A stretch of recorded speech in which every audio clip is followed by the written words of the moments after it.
Bismillahirrahmanirrahim. Assalamualaikum warahmatullahi wabarakatuh. Perkenalkan, nama saya Widodo Lestari dengan NIP 24070260116. Di sini saya akan mempresentasikan tugas saya, yaitu anatomi fisiologi tentang sistem penginderaan atau indera penglihatan, yaitu pada mata. Mengapa mata penting? Mata adalah salah satu indera yang sangat penting bagi makhluk hidup, terutama manusia. Dengan mata, kita bisa melihat dunia sekitar kita, seperti warna, bentuk, gerakan, dan cahaya. Penglihatan membantu kita mengenali banyak orang, membaca, belajar, serta menikmati keindahan alam. Bagi hewan, mata juga sangat penting untuk mencari makanan dan menghindari bahaya seperti predator dan rintangan.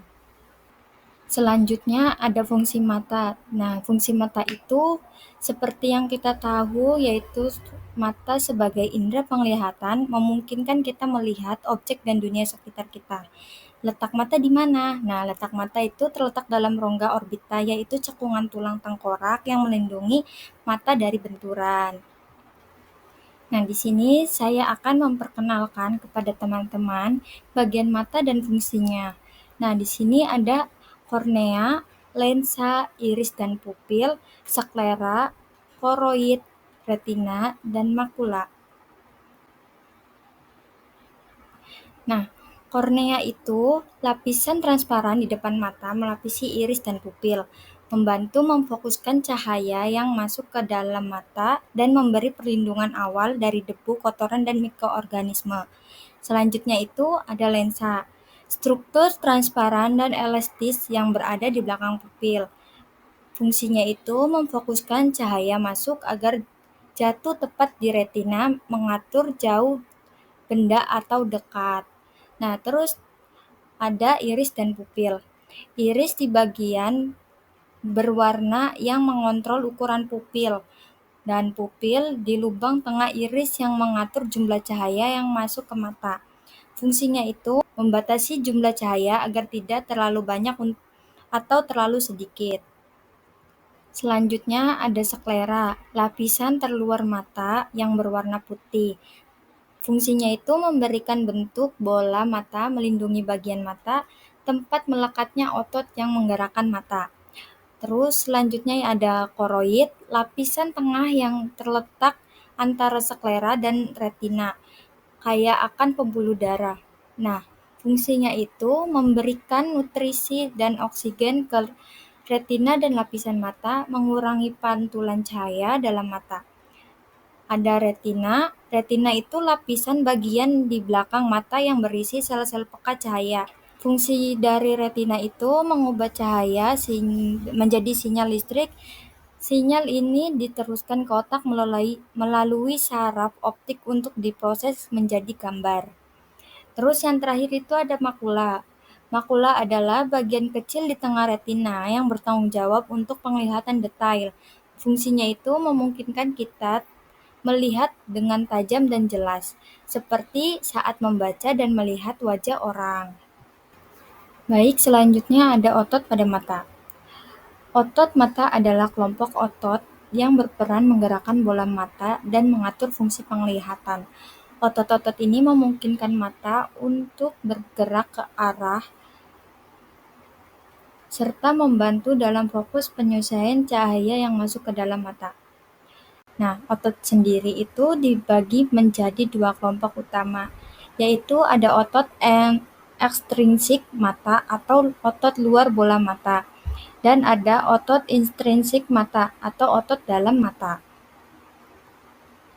Nah, otot intrinsik mata yaitu otot-otot ini terletak di luar bola mata dan berfungsi untuk menggerakkan bola mata ke segala arah. Jumlah dan nama ototnya itu ada 6. Nah, yang pertama itu ada otot rectus superior, yaitu menggerakkan mata ke atas. Nah, kalau otot rectus inferior menggerakkan mata ke bawah, dan otot rectus lateralis menggerakkan mata keluar sisi telinga. Ada otot rectus medialis menggerakkan mata ke dalam dan atau sisi hidung. Terus ada otot oblik superior menggerakkan mata ke bawah dan keluar, dan yang terakhir ada otot oblik inferior menggerakkan mata ke atas dan keluar. Nah, fungsinya tersebut menggerakkan mata secara presisi ke arah yang diinginkan, membantu koordinasi antara kedua bola mata agar pandangan tetap sejajar, penting untuk penglihatan binokular. Nah, selanjutnya itu ada otot intrinsik mata atau otot dalam bola mata. Pengertiannya itu, otot-otot ini berada di dalam bola mata dan tidak menggerakkan mata, tetapi mengatur fungsi internal mata seperti cahaya dan fokus penglihatan tersebut. Nah, jenis otot dan fungsinya itu ada 3. Nah, yang pertama itu ada otot sphincter pupil atau miosis, mengecilkan pupil untuk mengurangi cahaya masuk. Terus ada otot dilator pupil atau midriasis, membesarkan pupil untuk menambahkan cahaya masuk. Dan yang terakhir ada otot ciliaris, mengubah bentuk lensa untuk fokus atau akomodasi, penting untuk melihat benda dekat atau jauh.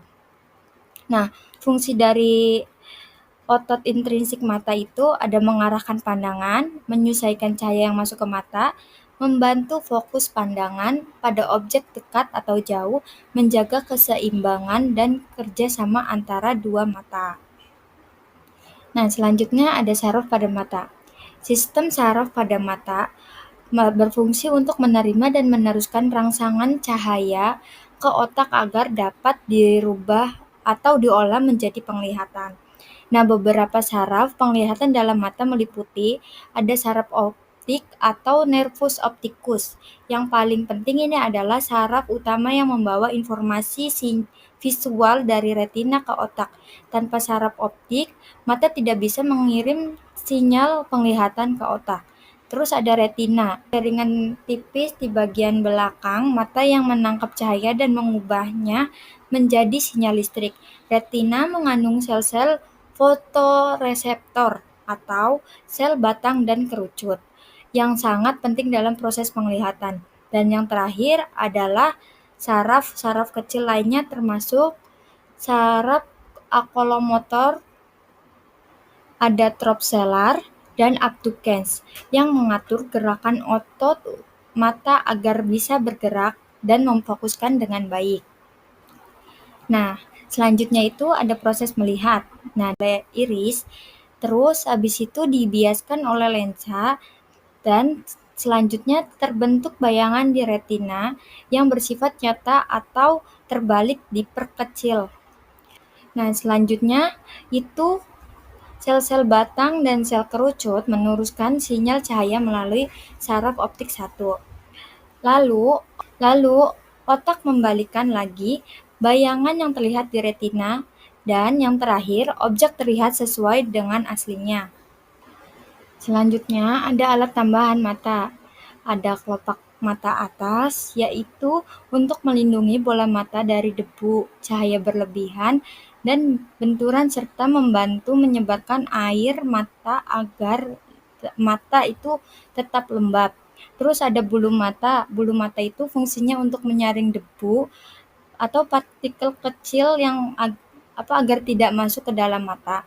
Terus ada aparatus lacrimalis, yaitu air mata, di mana air mata ini menghasilkan air untuk melembabkan dan membersihkan atau melindungi mata dari infeksi. Nah, selanjutnya itu ada kelopak mata bawah. Kelopak mata bawah fungsinya sama aja seperti kelopak mata atas itu untuk melindungi bola mata dari debu, cahaya dan berlebihan. Terus ada konjungtiva. Konjungtiva itu selaput tipis yang melapisi bagian dalam kelopak mata dan bagian putih mata. Nah, terus ada alis. Alis ini menghalangi keringat atau air yang akan jatuh ke mata agar tidak masuk ke dalam mata.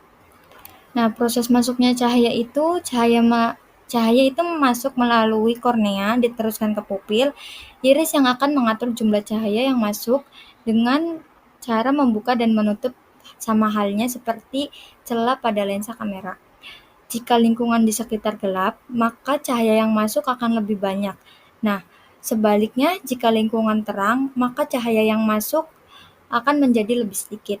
Ukuran pupil dikontrol oleh otot sfinkter pupil yang membuka dan menutup iris. Lensa mata atau lensa kristalina merupakan lensa transparan yang terletak di belakang iris.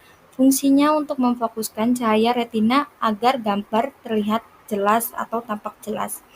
Nah, di sini okomadis adalah kemampuan lensa mata untuk menyesuaikan bentuk agar dapat terlihat benda dengan jelas pada jarak jauh maupun dekat. Terus selanjutnya ada konvergensi mata, gerakan kedua bola mata secara bersamaan ke arah dalam saat melihat benda dekat agar bayangan jatuh tepat di retina. Nah, selanjutnya ada miosis, penyempitan pupil sebagai respon terhadap cahaya terang atau saat melihat benda dekat. Dan yang terakhir ini ada midriasis, pelebaran pupil sebagai respon terhadap cahaya redup atau rangsangan tertentu seperti stres atau obat-obatan. Selanjutnya itu ada penyakit dan gangguan pada mata. Nah, di sini ada penyakit miopia atau rabun jauh. Seperti halnya kita melihat benda jauh tapi hanya melihat bayangan saja. Nah, biasanya itu biasanya orang yang rabun jauh dibantu oleh alat yang namanya kacamata seperti yang saya pakai. Ini untuk membantu melihat benda yang jauh agar lebih jelas. Terus yang selanjutnya ada hipertrofi atau rabun dekat. Biasanya ini sering dialami oleh kakek-kakek atau nenek-nenek atau orang tua yang sulit membaca dekat, jadi harus dibantu juga oleh kacamata, yaitu kacamata plus agar lebih jelas melihat atau membacanya. Nah, selanjutnya ada astigmatisme. Permukaan kornea tidak rata menyebabkan penglihatan menjadi kabur atau berbayang. Selanjutnya ada presbiopi, penurunan kemampuan komodasi akibat usia sehingga sulit melihat benda dekat. Ya, ini sama aja seperti hipertrofi, kayak rabun dekat gitu. Nah, terus selanjutnya itu ada katarak, lensa mata yang menjadi keruh sehingga penglihatan buram, seperti berkabut. Nah, selanjutnya ada glaukoma, tekanan dalam bola mata meningkat merusak saraf optik dan bisa menyebabkan kebutaan. Terus ada konjungtivitis, peradangan pada selaput mata atau konjungtiva, biasanya menyebabkan mata merah, gatal, dan berair. Nah, yang terakhir ini ada buta warna. Buta warna ini ketidakmampuan membedakan warna tertentu, umumnya disebabkan faktor genetik. Nah, untuk mencegah penyakit atau gangguan pada mata ini, kita bisa mengonsumsi makanan yang bergizi seperti vitamin A, vitamin C, vitamin E, dan omega 3 agar mata kita lebih sehat. Dan adapun batasi waktu layar, yaitu seperti main HP atau laptop itu jangan sampai pas waktu kita penerangannya itu sedikit. Nah, itu bisa mengganggu mata. Bisa menggunakan kacamata pelindung sinar UV.